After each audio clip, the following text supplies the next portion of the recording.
The night had already become heavy with sorrow. Jesus, the Son of God, had been betrayed by one of his own disciples. He had been arrested in the darkness of Gethsemane, abandoned by many who once followed him, and dragged through the streets like a criminal. Now they brought him into the Praetorium, the Roman governor's hall, a place filled with pride, cruelty, and power. The soldiers looked at Jesus and laughed. His face was bruised. His body was weak from the beatings he had already endured, yet there was still peace in his eyes. They mocked him, saying, "So this is the King of the Jews?" The soldiers placed a scarlet robe upon his shoulders. They twisted sharp thorns together and forced them onto his head. Blood began to flow down his face.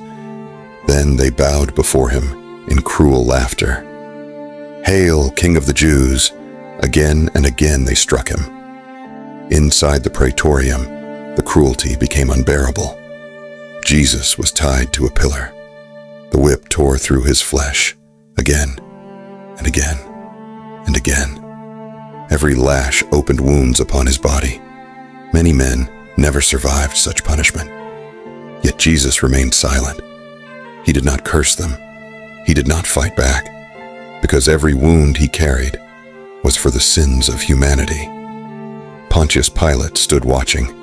Even he could see that Jesus was innocent. "I find no fault in him," Pilate said. But the crowd only shouted louder, "Crucify him! Crucify him!" Hatred had blinded their hearts. Pilate brought Jesus before the people once more, bruised, bleeding, wearing the crown of thorns. Then Pilate cried out, "Behold the man!" The King of Glory stood rejected before his own creation. Somewhere nearby, Peter watched from a distance. The same Peter who once said, "Lord, I will never leave you." Now his heart broke with sorrow. Inside the Praetorium, Jesus was mocked, beaten, humiliated, and rejected. Yet he chose love, because the road to the cross was the road to salvation. The Son of God silently carried the pain of the world, and step by step, he walked toward Calvary. The night had already become heavy with sorrow. Jesus, the Son of God, had been betrayed by one of his own disciples. He had been arrested in the darkness of Gethsemane, abandoned by many who once followed him,